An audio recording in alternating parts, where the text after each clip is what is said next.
En Lucas capítulo 13 vamos a ver los últimos versículos de este capítulo. Vamos a dar por terminado otro capítulo de esta serie del Evangelio de Lucas.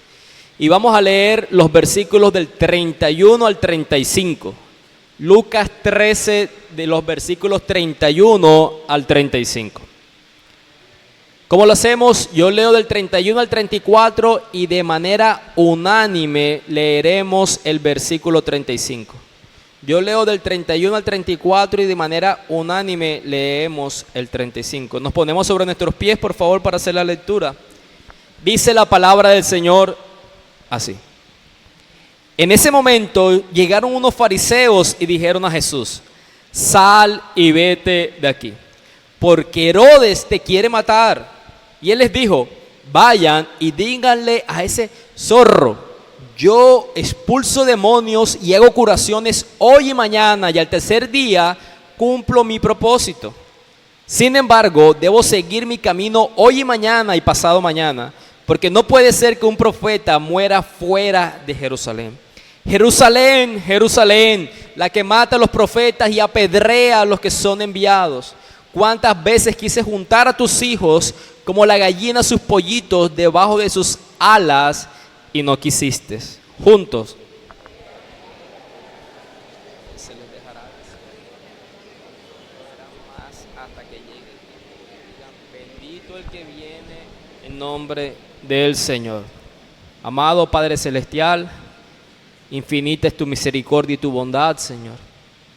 Aunque escuchamos ahorita una noticia difícil que como ciudad tenemos que vivir, este tipo de tragedias, personas involucradas en esto, Dios. Queremos darte gracias por el día que tú nos has dado, Padre, porque nos has permitido tener vida en nuestros pulmones, porque nos has permitido venir a este lugar, Señor, por los recursos que tú nos has dado, la ropa y para poder llegar aquí, el medio que tú hayas dado, Padre. Pero también nos queremos detener para darte gracias por el don de la fe y por la lectura de tu palabra. Hemos aprendido que tú utilizas tu palabra para traer vida espiritual donde no lo hay. Hemos aprendido que por medio de tu palabra tú nos santificas, porque tu palabra es verdad, Señor. Por eso oramos, Señor, porque entendemos que la aplicación y el entendimiento de tu palabra es una obra sobrenatural que solamente tu Espíritu Santo puede hacer. Cuando oramos estamos diciendo: Señor, si tú no nos das el entendimiento y la capacidad para entender y vivir las verdades que vamos a aprender, no podemos hacerlo, Señor. Nosotros nos miramos a nosotros mismos y vemos las limitaciones y los pecados que son de tropiezo para la vivencia de tu palabra. Y por eso clamamos: Señor, ten misericordia de nosotros. Transforma nuestros corazones, transforma nuestra vida a la luz de tu palabra, Dios. Sabemos y nuestra esperanza se halla que esta oración puede ser contestada positivamente por ti, porque Jesús hizo méritos para que así fuera, y creemos en eso. Bendito seas, Padre. Amén y amén. Por favor, puede sentarse.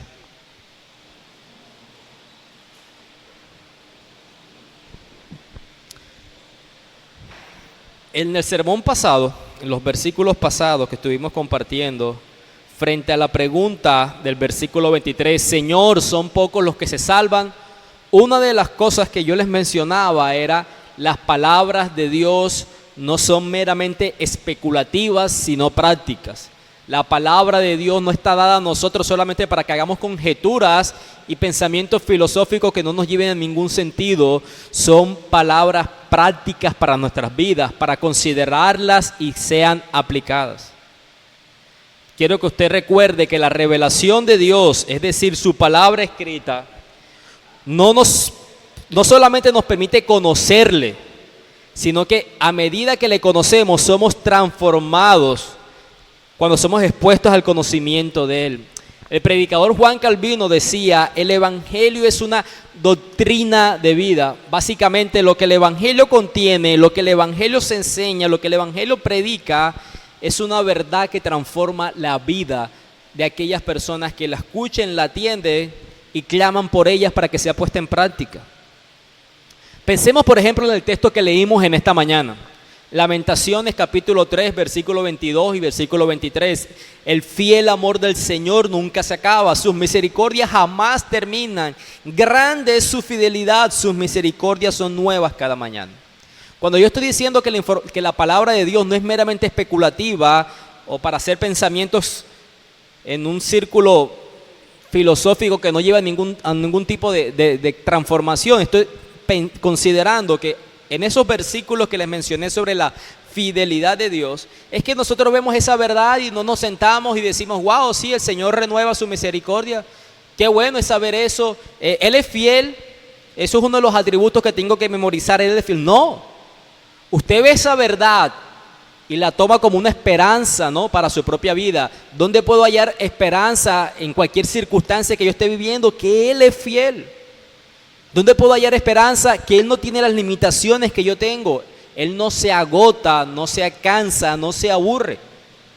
Como usted y como yo, que nos cansamos, nos agotamos y lo hacemos evidente en el trato del uno con el otro. Eso es como, ustedes recordarán el personaje, ya cállate, cállate que me desesperas. Las verdades del Señor entonces están dadas a nosotros para traer una transformación de vida. Y hablando de la misericordia de Dios, una y otra vez tenemos modelos en las Escrituras de personas que eran enviadas por Dios, que manifestaron una profunda preocupación y compasión hacia los que no lo merecían y oraron por esas personas que no lo merecían. Estos representantes de Dios a lo largo de las Escrituras evidenciaron una misericordia que Dios les manifestaba por medio de las palabras de sus enviados. Ejemplo, piensa en Abraham orando por Sodoma y Gomorra. Piensa en Moisés orando para que Dios no abandonara a ese Israel pecador después de que los encontró adorando al becerro de oro. En Jeremías, ese profeta que lloró cuando Jerusalén iba a ser entregada a Babilonia para juicio. Pero yo creo que no existe una imagen más palpable de la compasión de Dios que la que podemos leer en esta mañana en nuestro texto, de esa imagen visible del Dios invisible, es decir, Jesucristo hecho hombre, que Él manifestando compasión y amor hacia los que eran indignos y que continuamente le rechazaban. Los últimos versículos, Jesús manifiesta un clamor por Jerusalén y utiliza una ilustración agraria, una gallina que quiere juntar los pollitos, y dice esta ilustración, y no quisiste. Es la evidencia de la compasión de Dios en la oración y la exclamación o el clamor de Cristo en estos textos de esta mañana.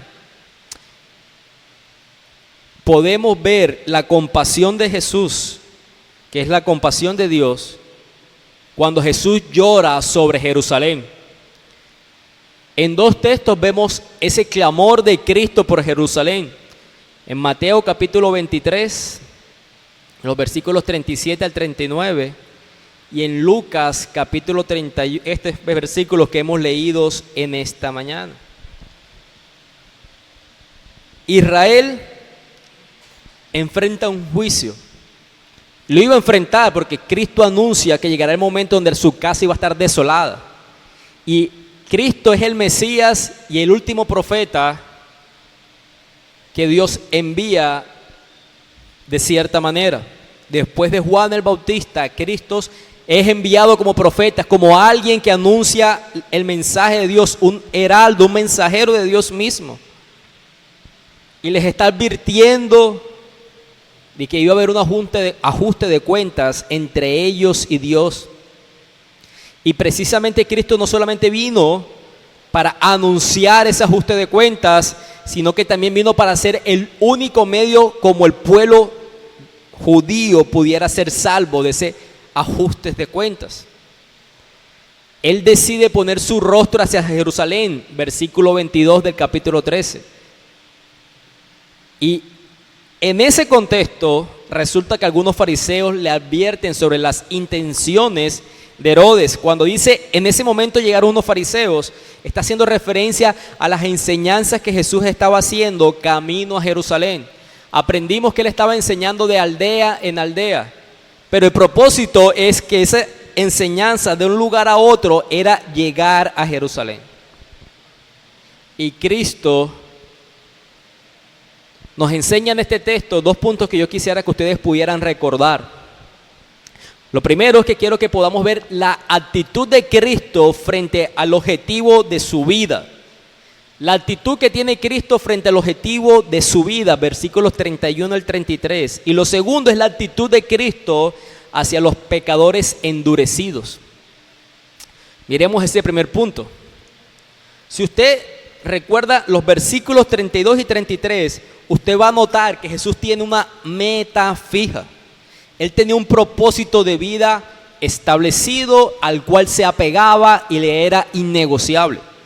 Él tenía un objetivo fijo. Incluso la traducción de la NBI, al finalizar el versículo 32, no dice y al tercer día cumplo mi propósito, sino al tercer día alcanzaré mi meta.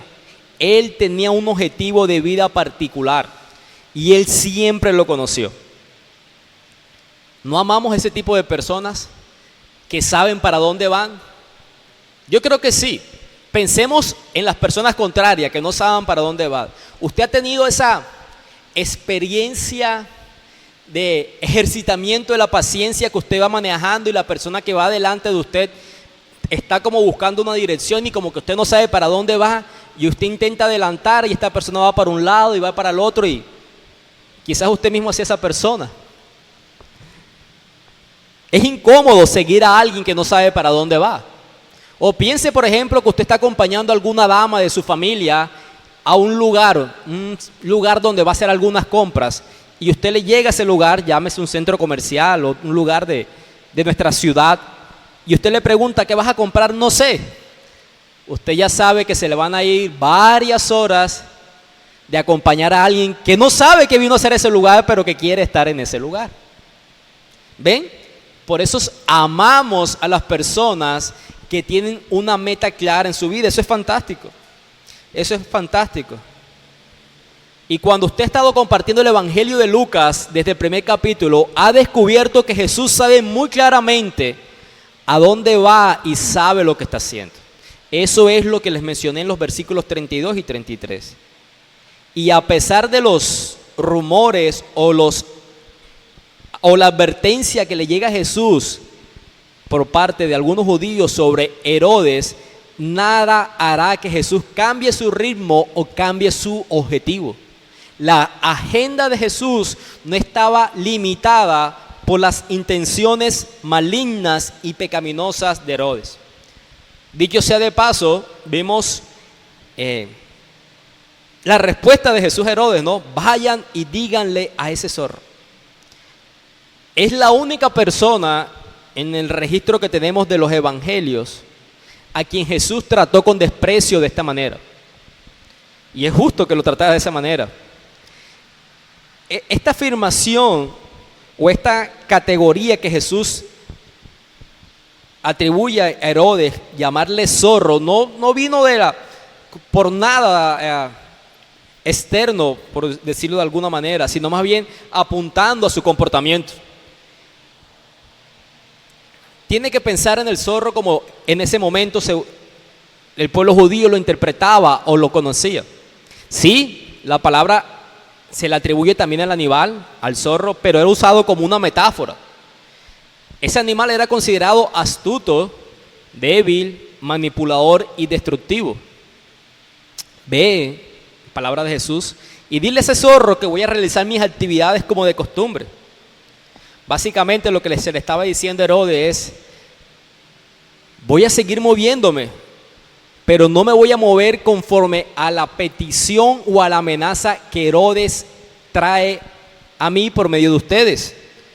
No me voy a mudar, voy a seguir mi agenda, voy a seguir sanando, expulsando demonios, estaré sanando a esta gente hoy y mañana y al tercer día alcanzaré mi meta. Básicamente Jesús está respondiendo, díganle a ese hombre que yo sigo con mi propósito adelante y que no temo que él me detenga.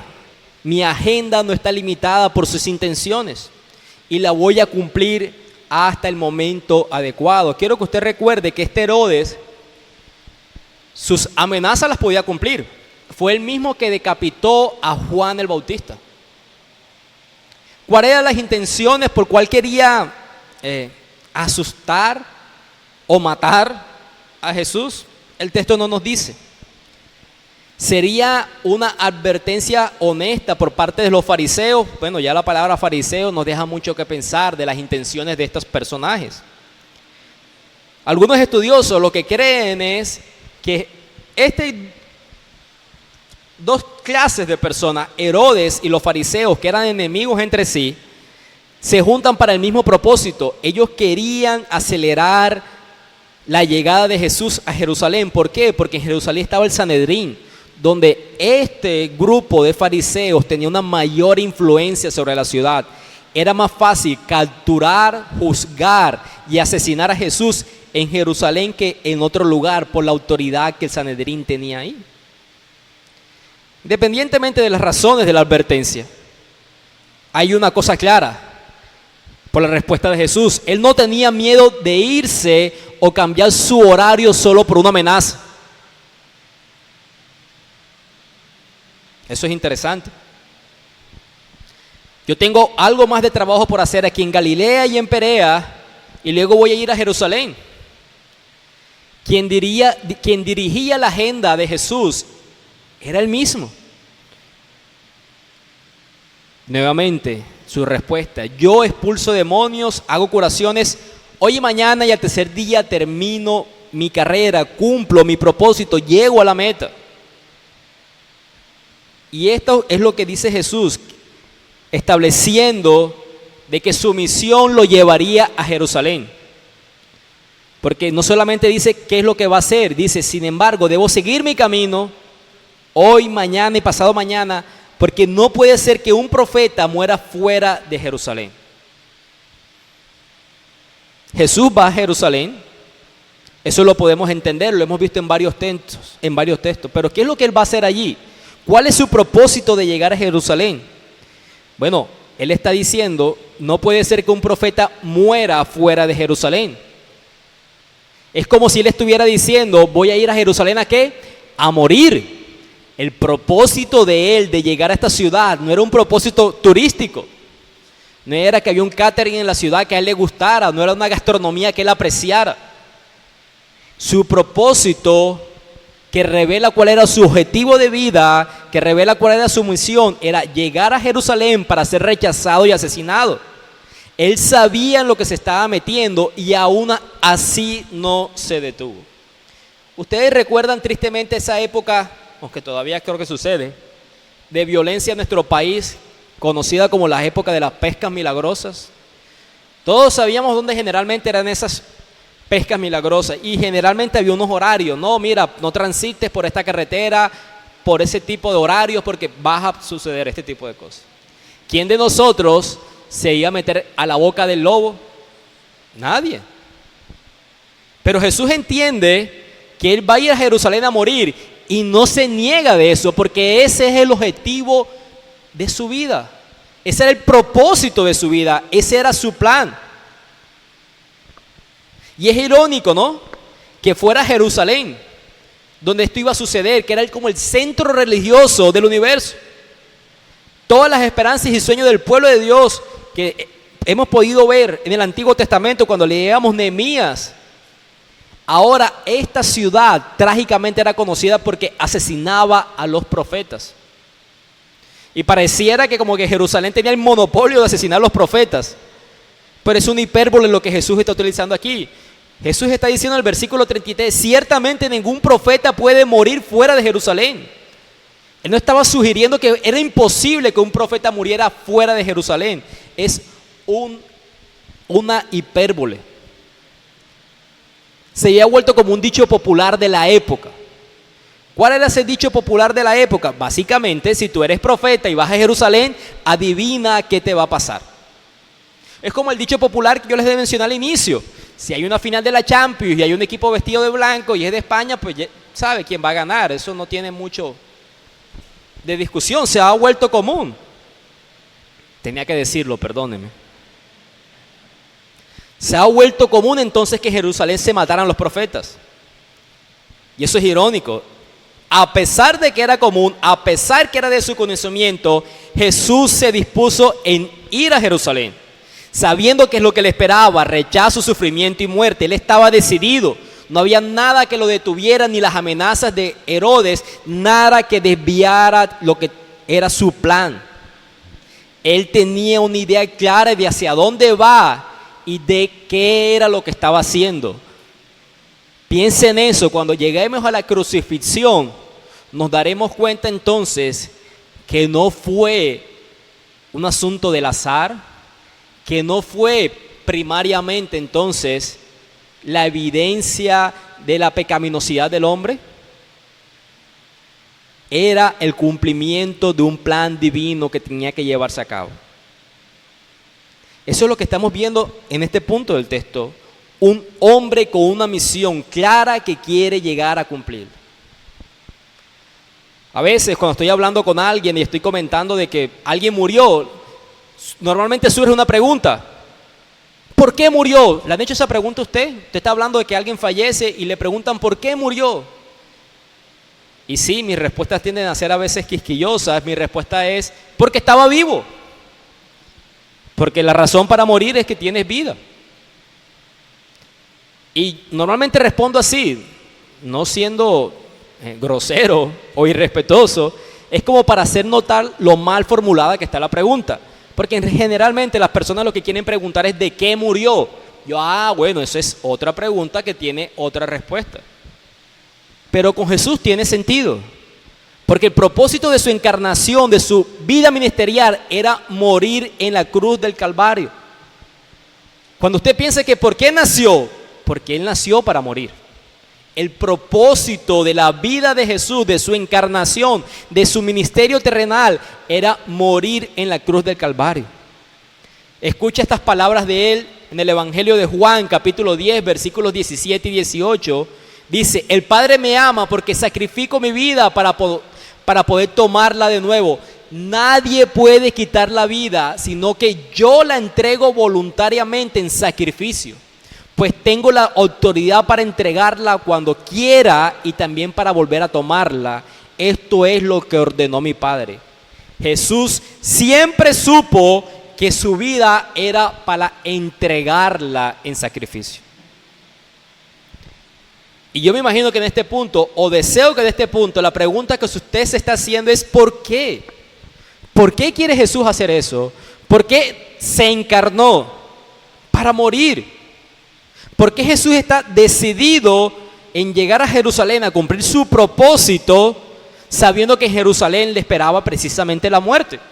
Eso nos parece contrario al sentido de supervivencia que el ser humano ejercita en cualquier actividad de su vida.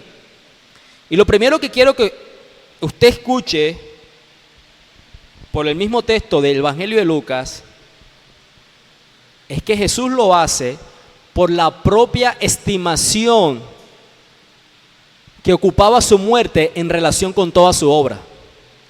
Para Él era importante en la obra que Él vino a hacer su propia muerte.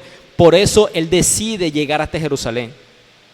En el texto original, en el versículo 32, no se traduce como al tercer día cumplo mi propósito, sino más bien al tercer día soy como perfeccionado, como que culmino mi propósito, puede ser traducido también. Y hay una relación entre ser perfeccionado o cumplir el propósito, cumplir esa meta de vida y perecer. Él entiende que para cumplir su objetivo de vida tiene que perecer. Y Él está definiendo en los versículos 33 esa expresión hoy y mañana y pasado mañana, que es muy parecida a la expresión del versículo 32, hago curaciones hoy y mañana y al tercer día cumplo mi propósito. No es una expresión literal, como que hoy hago sanidades, mañana expulso demonios y el tercer día he terminado mi carrera. No, es una expresión que lo que quiere decir es estoy haciendo una actividad continua. Pero Él está haciendo una diferencia entre las obras de misericordia y la obra que implicaba al tercer día la culminación de su propósito al morir. Básicamente lo que les estoy diciendo es, Jesús tenía en muy alta estima el lugar que su muerte ocupaba en relación a toda su obra. Mira, por ejemplo, otra vez sus palabras en el Evangelio de Juan, el capítulo 12, versículos 24, 27 y 28. Les digo la verdad, el grano de trigo, a menos que sea sembrado en la tierra y muera, queda solo. Sin embargo, su muerte producirá muchos granos nuevos, una abundante cosecha de nuevas vidas.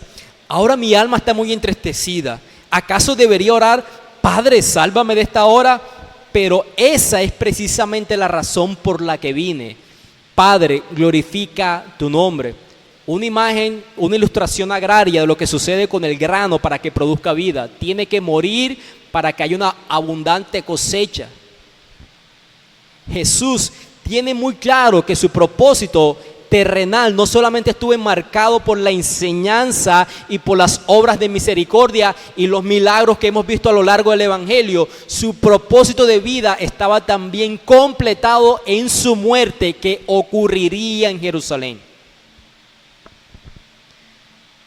Y en segundo lugar, ¿por qué Jesús quería Jerusalén? Ya sabes, el valor que él tenía sobre su muerte en el propósito de su existencia. Y en segundo lugar, Jesús quiere ir allá y lo estaba haciendo, ¿sabes por qué? Por ti y por mí. Porque solamente así se alcanzará la meta y se cumplirá la misión. Porque tenemos pecados que necesitan ser pagados, expiados, y ninguno de nosotros puede hacerlo. Porque es que ni siquiera la condenación es suficiente para el pago de nuestra maldad delante del Dios Santo. Por eso la condenación es eterna y no meramente un castigo momentáneo. Al igual que toda persona que fallece, después que tengamos vida, la muerte nos respira en la nuca. A todos tendremos que enfrentarnos con esa realidad en algún momento, y no podemos cambiar eso con nuestra propia fuerza o nuestras propias obras.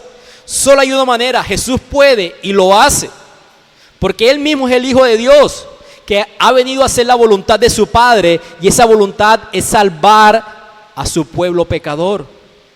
La sangre que Él derramará en la cruz, capítulo más adelante, lo hará por ustedes y por mí. Y es el único medio que tenemos para pagar nuestras deudas por nuestros pecados. De igual manera, su resurrección, que lo miraremos en otros relatos, es lo único que quitará el aguijón de la muerte en aquellos que han creído. No existe otra manera de sobrevivir a la muerte o de vencer a la muerte que no sea por la obra de Cristo, por su muerte y por su resurrección. Esta es la misión a la que Jesús vino. Esa misión incluía llegar a Jerusalén, y Él fija su meta, fija su mirada hacia allá, y la iba a cumplir sin importar quién lo amenazara, como Herodes y con todo su poder que él tuviera en ese momento. No había nada que lo detuviera hasta alcanzar ese objetivo. Y lo segundo que quiero que veas, así como consideramos su actitud frente al propósito de su vida, es decir, morir en Jerusalén, es su actitud frente a los corazones endurecidos, que es el versículo 34 y 35. Esa repetición de Jerusalén, Jerusalén, es muy común a otras expresiones que vemos en las Escrituras. Por ejemplo, en el Antiguo Testamento escuchamos a David decir: oh Absalón, Absalón, hijo mío, hijo mío. Eso fue cuando él muere. O cuando Jesús habla a Marta y le dice: Marta, Marta. O cuando le dice a Simón Pedro: Simón, Simón, Satanás ha deseado zarandearos como a trigo. Ahora está diciendo: oh Jerusalén, Jerusalén, que matas a los profetas y apedreas a los que te envían. Básicamente, esta expresión que se repite, como les demostré con otros versículos, es usada cuando se manifiesta compasión y amor por alguien, como David con Absalón, como Jesús con Marta o como Jesús con Simón Pedro. El contexto emocional o sentimental de las palabras de Jesús en el versículo 34 y 35 es la manifestación de compasión con ellos, a pesar de que ellos le rechazaran, como dice el versículo 34. Fue por la dureza de ellos, es decir, su deseo voluntario y obstinado de estas personas de rechazar las iniciativas de Cristo, que aplasta el corazón de Jesús e incentiva el clamor que estamos leyendo en esta mañana. Jesús miraba el rechazo continuo de estas personas y lo que hizo fue derrumbarse en clamor por ellos. Usted y yo, ¿cómo respondemos frente a las advertencias que le hacemos a las personas a nuestro alrededor y que por su obstinado corazón y su dura terquedad vemos que cosechan consecuencias? Generalmente yo utilizo una frase de la sabiduría proverbial de mi abuelita. Mi hijo, sarna con gusto no pica, y si pica, no mortifica. Jesús no. A Jesús le conmueve el corazón todos aquellos que le rechazan continuamente. No hace negociable su justicia, la de su Padre, pero no se recrea en la muerte del malvado. Y él utiliza una imagen agraria. Solo quería reunirte como una gallina reuniría sus polluelos debajo de sus alas.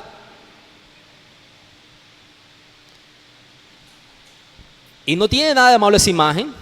La imagen no es desagradable, es tierna. Lo desagradable es la respuesta de ellos. No quisiste. Es interesante. Esa palabra querer se encuentra 3 veces en estos versículos de esta mañana. Se nos dice que Herodes quería matar a Jesús. Se nos dice que Jesús quise, ahí está esa palabra, juntarlos. Y se nos dice que no quisieron los judíos a rechazar a Jesús. Básicamente, Herodes como gentil y los judíos como nación de Dios no queriendo ser alcanzados por Jesús, y Jesús de manera positiva queriendo buscarles para salvarles. Esa es la historia de la humanidad. Un pueblo rebelde y un Dios que es la parte ofendida tomando la iniciativa de la reconciliación. Esa es la esperanza del Evangelio por la cual proclamamos y confiamos de que es Dios quien toma la iniciativa de juntar y de reconciliar a todos aquellos que se hayan desviado de sus caminos. ¿Cuántas veces quise reunir a tus hijos como la gallina reúne a sus polluelos debajo de sus alas? Jesús está diciéndoles, yo he querido proteger, nutrir y cuidar a su pueblo, los judíos. Así como una ave madre protege a sus polluelos. La imagen de una gallina, que en el griego es simplemente la palabra pájaro, es una imagen que se utiliza también varias veces en el Antiguo Testamento para describir la protección de Dios a su pueblo. El Salmo 17:8, Salmo 91:4, usted encuentra esa misma imagen.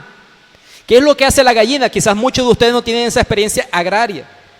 Cuando se escucha el gavilán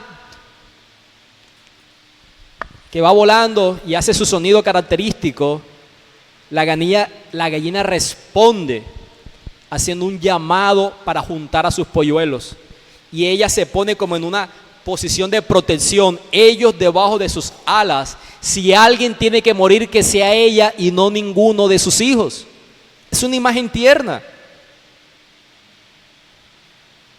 Y el versículo 35 dice que en algún momento la casa de ustedes se les dejará desierta, desolada. Jesús sabía lo que iba a suceder años más adelante por medio de la espada romana que destruiría a la nación. Y les estaba advirtiendo que la única manera de escapar de ese juicio que llegaría por parte de los romanos, pero dirigido por Dios mismo, era Él que hacía el llamado de protegerlos. Piensen en esa imagen de la gallina y de su cría. Jesús está intentando transmitir algunas verdades que yo quiero que ustedes mediten. Primero, es una imagen por aquellos que lo rechazaron. Esta imagen no le está diciendo a los que han aceptado el mensaje, sino es una imagen para aquellos que lo han rechazado. Jesús está haciendo un llamado para brindar seguridad. Estaba haciendo un llamado para hacerlos felices. Estaba haciendo un llamado para hacerlos parte de una comunidad bendecida al tenerlos juntos. Él quería promover el crecimiento de ellos al tener seguridad. Él quería que conocieran de su amor. Pero esto solo podría suceder si ellos acudirían a Él cuando Él les llamara, como la gallina cuando llama a los pollitos. ¿Qué le pasará al pollito que no responde al llamado de protección de la gallina cuando está el gavilán pollero volando? Bueno, dice Charles Spurgeon, qué contraste tan terrible. Jesús diciendo, yo quisiera, y ellos diciendo, no quisiste, o yo no quise.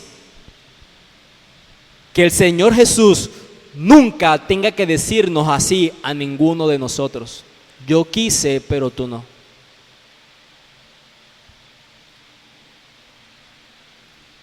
Las palabras que utiliza Jesús aquí, con qué frecuencia, con cuántas veces quieres juntarlos, es una indicación sutil que el evangelista Lucas hace de las varias veces que Jesús había visitado Jerusalén, como se ve con mayor claridad en el evangelio de Juan.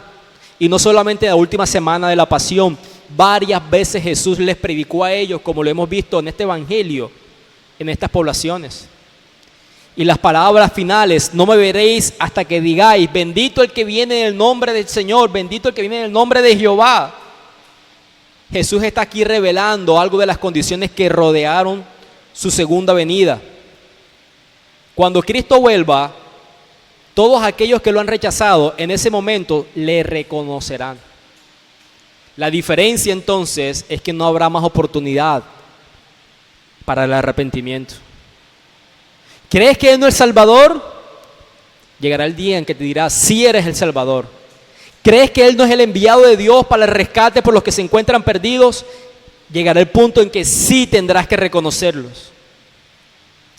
Mi invitación entonces es, mira esta historia, la que hemos leído en esta mañana, mira las consecuencias temporales y eternas del rechazo de Jerusalén para con Cristo, pero mira también el lenguaje de compasión de nuestro idóneo Salvador. No solo se dispuso a dar su vida como sacrificio, sino que Él mismo es el que te llama y te convoca a una reconciliación con Dios por medio de Él y solo de Él.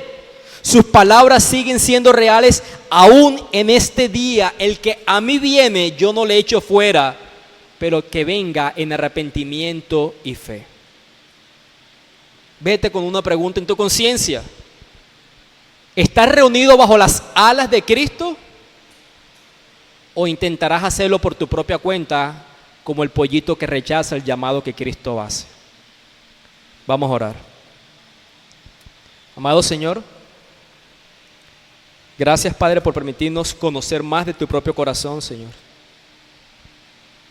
Podemos considerar que si podemos disfrutar de la reconciliación con Dios, si podemos ser librados de la condenación eterna, únicamente ha sido por el propósito de vida en Cristo, que irónicamente su propósito era morir. Estamos aprendiendo, Señor, que la agenda no la dirigió el corazón humano, sino la soberanía divina. El propósito de Jesús de llegar a Jerusalén, nadie lo impidió. La hora y el exacta de su muerte estaba determinado por ti. Es esperanzador para nosotros, Dios, ver que el descanso o la paz que tenemos contigo es únicamente resultado de la obra de Cristo, Señor. También pudimos considerar la compasión de Jesús, aún frente a aquellos endurecidos que le rechazan. Aún a esta hora Él hace llamado, ven que te quiero brindar la protección, ven que vendrá el día donde no te protegeré más. Todos aquellos, Dios, que se encuentran en esta mañana aquí presentes sin Cristo en su corazón, oramos, Padre amado, para que tú apliques estas verdades y estas personas respondan en arrepentimiento y fe, creyendo en la compasión de Jesús, creyendo que no hay otro método fuera de Él por el cual el hombre pueda ser reconciliado contigo. Que consideremos también su compasión, no solamente para el inicio de nuestra vida espiritual, sino para el sustento y el sostenimiento de nuestra vida en este lado de la eternidad. Su compasión, su protección sigue siendo evidente para todos aquellos que hemos confiado en Cristo, por lo cual decimos amén, gloria a ti, amado Jesús. Bendito seas. Amén y amén.